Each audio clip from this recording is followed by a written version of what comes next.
Rally और road show को लेकर चुनाव आयोग की बैठक सुबह 11:30 बजे से चल रही है। चुनावी राज्यों के मुख्य सचिवों और स्वास्थ्य सचिवों के साथ बैठक जो है इसमें चर्चा हो रही है। माना जा रहा है कि दोपहर 12:30 बजे चुनाव आयोग जो है केंद्रीय हेल्थ सेक्रेटरी के साथ भी बैठक होगी और आगे रैली और रोड शो करने की इजाजत देनी है या नहीं देनी, इसी मुद्दे पर यह बैठक हो रही है।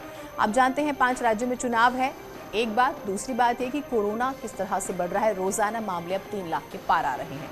उस सूरत में क्या रैली रोड शो करने की इजाज़त आगे दी जा सकती है या नहीं, इसी को लेकर ये मीटिंग चल रही है। थोड़ा इंतज़ार करना होगा कि क्या फैसला लिया जाएगा। फिलहाल रैली और रोड शो पर रोक है।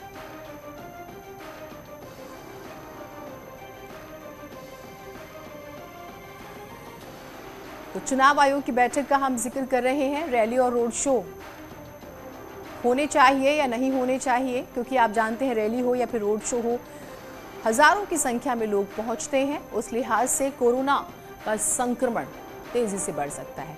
मामले भी लगातार आ रहे हैं। एक्सपर्ट्स कह रहे हैं कि भाई फरवरी का पहला हफ्ता और दूसरा हफ्ता जो है ये कोरोना का पीक हो सकता है। तो उस लिहाज से अब क्या फैसला लिया जाएगा ये महत्वपूर्ण है। हालांकि चुनाव की तारीखों का ऐलान हो चुका है। नीरज कुमार हमारे सहयोगी जुड़े हुए हैं। नीरज, कब तक ये चर्चा चलेगी, कोई जानकारी? क्योंकि सभी की नजर इस बात पर है कि क्या फैसला होगा आगे के लिए।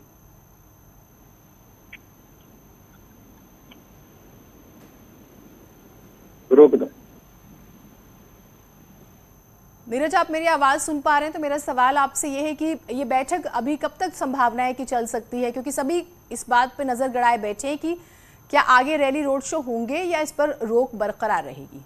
देखिए, रैली और रोड शो पे जो बैन है, मुझे लगता है कि उस पाबंदी को बढ़ाएगा चुनाव आयोग। जो हमें जानकारी मिली अब तक, जो हमें खबरें मिले चुनाव आयोग से, तो रैली और रोड शो पे पूरी तरह से बैन हटाएगा या किसी तरह की पाबंदी हटाएगा, इस बात की उम्मीद कम है। लेकिन दूसरी तरह की राहतें दे सकता है चुनाव प्रचार में जो चुनाव आयोग ने पाबंदियां लगाई हैं।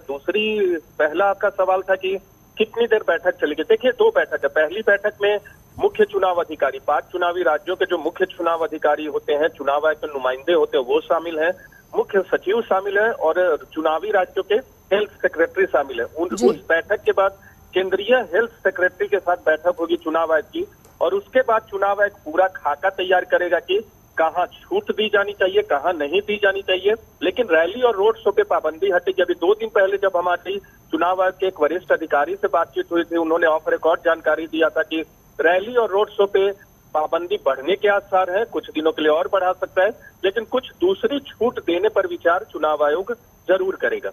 नहीं, फिर वो नजर रहेगी कि वो छूट क्या हो सकती है। ये बहुत महत्वपूर्ण हो जाता है नीरज। हम कोरोना के मामले तेजी से देख रहे हैं। जब रोक लगाई गई थी तब तो लाख में भी मामले नहीं आ रहे थे, लेकिन अब तो रोजाना का आंकड़ा 3 लाख को क्रॉस कर रहा है। देखिए, छूट क्या हो सकती है, आपने पूछा कि छूट क्या हो सकती है। पिछली बैठक जो हुई थी 15 जनवरी को, उसमें चुनाव आयोग ने छूट दिया था कि आप एक हॉल के अंदर मैक्सिमम 300 लोगों के साथ आप बैठक कर सकते हैं। ये पिछली बार की छूट थी। इस बार चुनाव आयोग जो छोटी छोटी जैसे नुक्कड़ सभाओं पे बैन है, क्या नुक्कड़ सभाओं पे छूट देने पे विचार कर सकता है चुनाव आयोग? ये तमाम मसले हैं। नुक्कड़ सभा पे छूट मिलती है कि नहीं, ये बताना फिलहाल मुश्किल है। लेकिन इस तरह की जितनी भी पाबंदियां लगाई गई हैं, उसमें कुछ छूट देने पर चुनाव आयोग विचार कर रहा है। कुछ रिलैक्सेशन मुझे लगता है जरूर दी जाएगी। नजर बना के रखिएगा। अपडेट्स हम आपसे लेते रहेंगे। बहुत शुक्रिया आपका फिलहाल तमाम जानकारियों के लिए। तो बेहद ही महत्वपूर्ण दिन है। यूपी में होने वाले चुनावी घमासान के बीच न्यूज 18 यूपी उत्तराखंड ने ओपिनियन पोल के आधार पर महापोल दिखाया।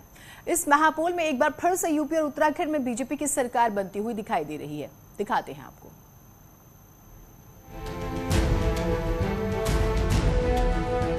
उत्तर प्रदेश और उत्तराखंड में एक बार फिर बीजेपी की सरकार बनती दिखाई दे रही है।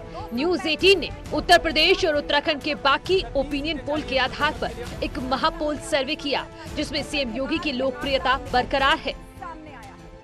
बीजेपी प्लस 235 से 249 सीटें मिलती हुई नजर आ रही हैं। महापोल के मुताबिक यूपी में बीजेपी को 235 से 249 सीटें मिल सकती हैं।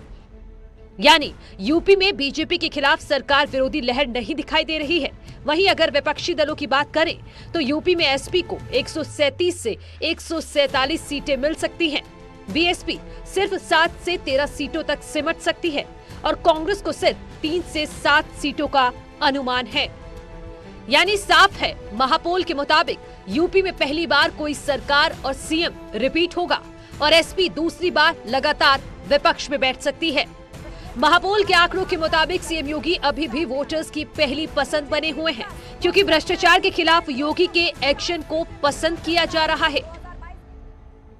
अब बात करते हैं उत्तराखंड की, तो जनता के ओपिनियन के मुताबिक महापोल में जनता ने पुष्कर सिंह धामी को दोबारा सीएम बनाने का मन बनाया है। पूर्ण बहुमत के लिए और 37 से 41 सीटें महापोल में बीजेपी प्लस को मिलती हुई दिखाई दे रही हैं।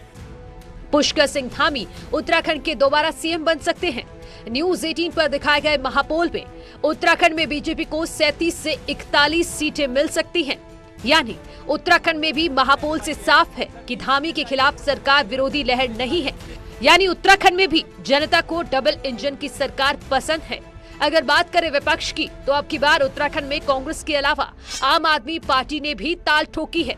महापोल के मुताबिक उत्तराखंड में कांग्रेस को 24 से 28 सीटें हासिल हो सकती हैं, जबकि आम आदमी पार्टी के खाते में 2 से 4 सीटें आ सकती हैं।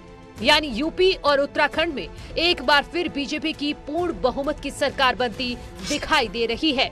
Bureau report, news 18। एक छोटा सा ब्रेक ले रहे हैं, कहीं मत जाइएगा।